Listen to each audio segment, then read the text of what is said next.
Innal hamdalillah nahmaduhu wa nasta'inuhu wa nastaghfiruh wa na'udzu billahi min sururi anfusina wa min sayyiati a'malina may yahdihillahu fala mudhillalah wa may yudlil fala hadiyalah. Asyhadu an la ilaha illallah wahdahu la syarikalah wa asyhadu anna Muhammadan abduhu wa rasuluh. Allahumma salli ala Muhammad wa ala ali Muhammad. Amma ba'du, faya ayuhan nas, usikum wa nafsi bitaqwallah, faqad fazal muttaqun. Wa qala Allah ta'ala, a'udzu billahi minasyaitonir rajim. Ya ayyuhalladzina amanu taqullaha wa qulu qawlan sadida yuslih lakum a'malakum wa yaghfir lakum dhunubakum wa may yuti'illaha wa rasulahu faqad faza fawzan 'azima. Wa qala an-nabiyyu sallallahu alaihi wasallam, fa inna asdaqal hadithi kitabullah wa khairal hadi hadi Muhammad sallallahu alaihi wasallam wa syarrul umuri muhdatsatuha wa kullu muhdatsatin bid'ah wa kullu bid'atin dhalalah wa kullu dhalalatin finnar. Jamaah Jumat yang dimuliakan Allah Subhanahu wa taala, syukur sebelumnya marilah kita kembalikan pada Allah Subhanahu wa taala, Zat yang memilih diri kita mudah di dalam memenuhi panggilan Allah. Mudah-mudahan kelak menjadikan kita dimudahkan pula untuk masuk ke surganya Allah Subhanahu wa taala. Salawat dan salam semoga terlimpah kepada junjungan kita Nabiullah Muhammad sallallahu alaihi wasallam, suri teladan terbaik bagi diri kita, dan dengan meneladani beliau mudah-mudahan kelak di yaumul akhir kita diakui sebagai umatnya dan mendapat syafaatnya. Amin.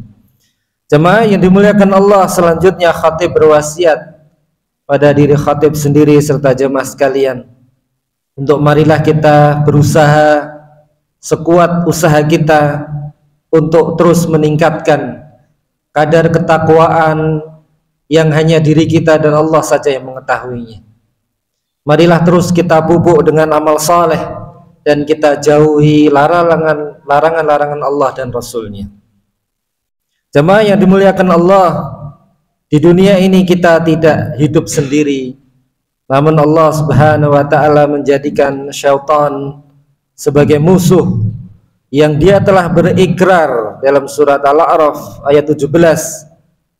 Allah berfirman, a'udzubillahi minasyaitonir rajim. Thumma la'atiyannahum min baini aydihim wa min khalfihim wa an aymanihim wa an syama'ilihim wa la tajidu aktsarahum syakirin. Kemudian pasti aku akan mendatangi mereka dari depan, dari belakang, dari kanan dan dari kiri mereka. Dan engkau Allah, wahai Allah, tidak akan mendapati kebanyakan mereka bersyukur. Iblis laknatullah alaih telah bertekad akan menjadikan kebanyakan manusia tidak bersyukur, menggoda mereka dari depan, dari belakang, dari samping kanan dan dari samping kirinya. Oleh karena itu Allah Subhanahu wa taala berfirman dalam surat Fatir ayat 6. Inna syaitana lakum aduwwun fattakhidhuhu aduwwa.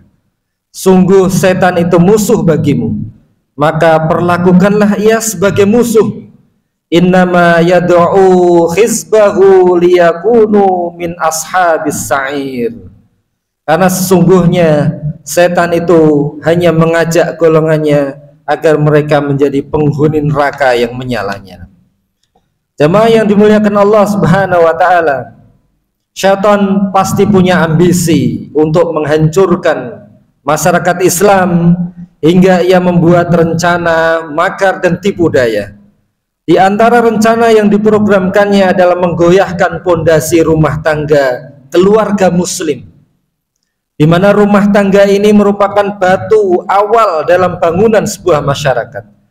Sebagaimana telah kita ketahui dari hadis Jabir bin Abdullah radhiyallahu anhu yang berkata, Rasulullah sallallahu alaihi wasallam bersabda, sesungguhnya iblis meletakkan singgasananya di atas air, lantas ia mengirimkan tentara-tentaranya. Maka yang paling dekat di antara mereka dengan iblis adalah yang paling besar fitnah yang ditimbulkannya. Datang salah seorang dari anak buah iblis menghadap iblis seraya berkata, aku telah melakukan ini dan itu. Iblis menjawab, engkau belum melakukan apa-apa. Lalu datang setan yang lain melaporkan, tidaklah aku meninggalkan dia, anak Adam yang diganggunya, hingga aku berhasil memisahkan dia dengan istrinya. Maka iblis pun mendekatkan anak buahnya tersebut dengan dirinya dan memujinya, engkaulah yang terbaik. Hadis diriwayatkan Imam Muslim. Dengan terpisahnya pasangan suami istri, niscaya pada akhirnya akan hancur pondasi suatu masyarakat. Hancurnya masyarakat manusia inilah yang didambakan oleh musuh terbesar, anak manusia. Mengingat akan hal ini penting bagi kita jamaah yang dimuliakan Allah, untuk seorang suami khususnya, karena laki-laki adalah qawwam, adalah pemimpin bagi para wanita, istrinya, keluarganya, untuk bergaul dengan baik kepada istrinya. Karena Allah Subhanahu wa taala memerintahkan dalam surat An-Nisa ayat 19, dan bergaullah kalian para suami terhadap mereka para istri dengan baik. Suami selaku qawwam atau pemimpin dalam sebuah keluarga semestinya memberikan kalimat-kalimat yang baik kepada istrinya, sehingga setan tidak memancing di air keruh dalam hubungan dia dengan istrinya. Bukankah Rabbul Izzah Allah Subhanahu wa taala telah berfirman dalam surat Al-Isra ayat 53, katakanlah wahai Muhammad kepada hamba-hambaku, hendaknya mereka mengucapkan perkataan yang baik. Sesungguhnya setan itu menimbulkan perselisihan di antara mereka. Sesungguhnya setan itu adalah musuh yang nyata bagi manusia.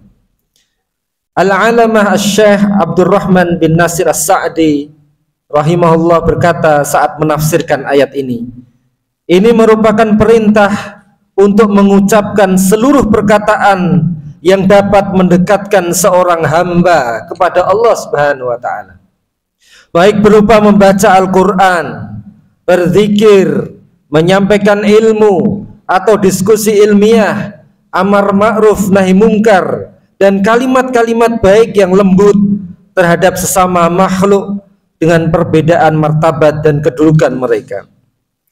Bila beredar suatu perkara di antara dua perkara yang baik, maka kita diperintahkan untuk mengutamakan yang paling baik di antara keduanya. Jika memang tidak mungkin keduanya disatukan atau dikumpulkan, perkataan yang baik akan mengajak kepada seluruh akhlak yang indah dan amal yang saleh, karena siapa yang dapat menguasai lisannya, niscaya ia dapat menguasai seluruh perkaranya. Kemudian Asy-Syaikh As-Sa'di menafsirkan perkataan Allah, firman Allah, sesungguhnya setan itu menimbulkan perselisihan di antara mereka. Beliau mengatakan yaitu setan mengupayakan perkara yang dapat merusak agama dan dunia mereka. Maka obat dari hal ini adalah mereka tidak mentaati setan yang mengajak mereka agar mengucapkan perkataan-perkataan yang tidak baik. Bahkan hendaknya mereka bersikap lunak di antara sesama mereka agar mematahkan setan dan yang ingin menimbulkan perselisihan di antara mereka. Karena setan adalah musuh mereka yang hakiki, hingga pantaslah mereka memeranginya. Apalagi si musuh ingin mengajak mereka agar mereka termasuk penghuni neraka yang menyala-nyala. Karena setan ini terus berupaya menimbulkan perselisihan di antara mereka dan permusuhan, maka seharusnya dan semestinya mereka lakukan adalah berupaya melawan musuh mereka dan mematahkan jiwa-jiwa mereka yang memerintahkan kepada kejelekan, di mana syaitan masuk dari arah tersebut.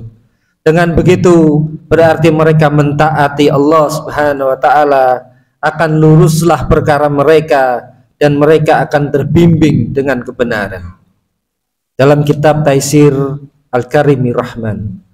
Jamaah yang dimuliakan Allah Subhanahu wa taala, kata-kata yang baik akan melapangkan dada, melanggengkan pergaulan, menebarkan kebahagiaan di antara suami istri dan anggota keluarga, mewujudkan ketenangan di keluarga itu. Yang diharapkan diciptakannya istri untuk para laki adalah memperkuat unsur mawaddah, yaitu cinta, dan menyuburkan rahmah, artinya kasih sayang di antara mereka. Jemaah yang dimuliakan Allah Subhanahu wa taala, Allah Subhanahu wa taala mengabarkan tentang nabinya bahwa Rasulullah sallallahu alaihi wasallam memiliki akhlak yang mulia, dan Allah Subhanahu wa taala menjelaskan bahwa beliau adalah orang yang rahmah dan lemah lembut. Allah Subhanahu wa taala berfirman dalam Quran surat Al-Imran ayat 159, dengan sebab rahmat Allah kamu berlaku lemah lembut terhadap mereka. Sekiranya kamu bersikap keras lagi berhati kasar, tentu mereka menjauh dari sekelilingmu. Rasulullah sallallahu alaihi wasallam memerintahkan dengan menganjurkan kita agar senantiasa berlaku lemah lembut. Beliau bersabda, mudahkanlah dan jangan kalian persulit. Berikanlah kabar gembira dan janganlah kalian membuat orang lari. Hadis ini diriwayatkan Imam Bukhari dan Imam Muslim dari sahabat Anas bin Malik radhiyallahu anhu. Hadis ini juga diriwayatkan oleh Imam Muslim dan dari Abu Musa dengan lafaz, berilah kabar gembira dan janganlah kalian membuat orang lari. Mudahkanlah dan janganlah kalian mempersulit. Kemudian Imam Bukhari meriwayatkan dari Aisyah radhiyallahu anha bahwa Rasulullah sallallahu alaihi wasallam bersabda, wahai Aisyah, sesungguhnya Allah itu maha lembut dan mencintai kelembutan. Allah memberi kepada kelembutan hal-hal yang tidak diberikan kepada kekerasan dan sifat-sifat lainnya. Jamaah Jumat yang dimuliakan Allah Subhanahu wa taala, demikianlah marilah kita memperhatikan ucapan-ucapan kita, lisan-lisan kita. Dikatakan al-ilmu qabla al-qaul wal amal, sebaiknya kita memiliki ilmu sebelum mengucapkan sesuatu, sebelum kita mengamalkan sesuatu. Semestinya kita bisa memanfaatkan pendengaran kita yang Allah berikan dua, mata kita yang Allah ciptakan dua, bibir kita ciptakan dua, sebelum kita menggerakkan lisan kita dalam berucap. Karena dalam hubungan keluarga, suami dan istrinya, anak-anaknya, orang tua, sangat penting di situ makna komunikasi yang baik, perkataan yang baik, yang lemah lembut. Karena bagaimana orang bisa jatuh ke dalam kategori bangkrut? Banyak orang yang beramal soleh, puasa, zakat, sholat, namun ternyata dia akhir dia datang dengan dosa, menyakiti sesamanya, terutama menyakiti keluarga dengan lisannya, dengan tangannya, sehingga amal ibadahnya ditransfer kepada orang-orang yang telah dia sakiti. Pahala-pahala yang dia kumpulkan ditransfer kepada orang-orang yang telah dia sakiti. Ketika tidak cukup pahalanya, dosa orang-orang yang disakiti ditransfer ke dirinya, sehingga dia rugi, bangkrut. Oleh karena itu jamaah yang dimuliakan Allah, penting bagi kita terutama menjaga lisan-lisan kita kepada keluarga kita yang paling berhak untuk menerimanya. Suami kepada istrinya, istri kepada suaminya, orang tua dalam menasihati anak-anaknya, serta anak yang berbakti kepada orang tuanya. Mudah-mudahan Allah Subhanahu wa taala memudahkan kita, memberikan taufik kepada kita untuk mampu mengendalikan lisan kita sehingga seluruh perkara kita baik adanya. Jalan Allah wa yakum minal faizin al aminin wa adkhalana wa yakum fi zumrati ibadis solihin wa qur rabbighfir warham wa anta khairur rahimin.